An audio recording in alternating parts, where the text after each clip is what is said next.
Dubla numărul 6. Salutare, mă numesc Andrei și bine v-am regăsit la un nou episod. Am obosit de atâta filmări, e dubla numărul 6. Sper să meargă bine de data asta. O să vedem într-o parte așa, ca episodul trecut. Și înainte de începe, nu uitați să apăsați pe butonul de like, să facem 5.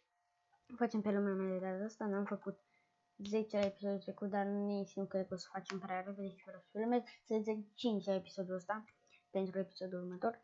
Apăsați și pe butonul de subscribe să facă și Andrei mai repede 50 de abonați pe clopoțel ca să primim notificări de fiecare dată când postez un episod nou și hai să începem. Deci, cred că mi-am dat seama de care era problema, se vadă așa mai îngust, mai într-o parte. Nu mai trebuie să tai, adică să opresc filmarea. Și este cam rău, deci la episoadele pe care le fac în Minecraft nu va mai trebui să opresc filmarea deloc. Deci hai să vă prezint. Deci, am făcut un drum aici, frumos. Căluții mei am 8, 4 băieți și 4 fete. Acolo e portalul de Nether, doar că l-am astupat, nu mă trezesc cu cineva pe aici. Fermă de sugarcane, fermă de wheat, adică de grâu și fermă de morcovi. Morcovi, da, am zis bine. Așa, căluții. Și pe aici o să-mi leguiască extrem de tare pentru că sunt prea multe animale și le-am făcut frumos aici. Uite. Ia uitați. Trebuie să mai omor din ele. Și da, trebuie să mai omor din ele. Așa, frumos acolo. Mergem din nou pe ăsta care mi-a luat foarte mult să-l fac. Aici voiam să fac ferma aia automat de cărți și chestii. Mă gândeam, de ce nu merge? Eu nu știam că merge doar pe 1.13. Și acum nu mai merge. Nu știam. Ăsta e un pește prins de mine și aruncat acolo. Așa. Aici căsuța mea, enchantment table-ul.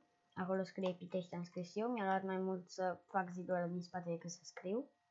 Așa, intrăm frumos în casă, avem pressure plate-uri ca să se închide automat. Hai să vă fac prezentarea câinii și pisica mea.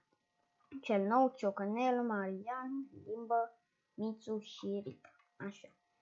Chestul am făcut aici două torturi pentru că ouă și ouă. Așa, aici astea. Hai să vă prezint aici camera de chesturi cu frumos așa. Cu astea pe aici, cu quartz. Aici o să fie ca să câinii și pentru câinii și pisica mea.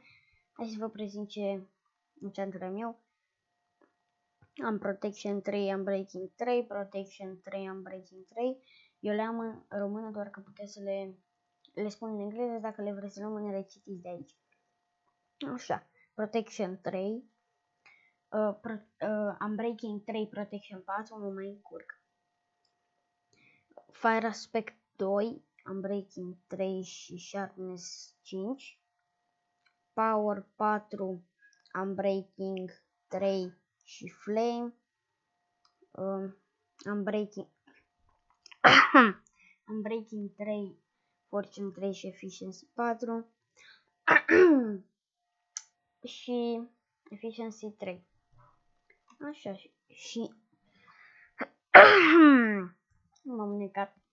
Așa, de cât timp? 4 minute. Păi, cam atât a fost și cu acest episod. Eu sper că v-a plăcut. Nu uitați să apăsați pe butonul de like. Și tot acum.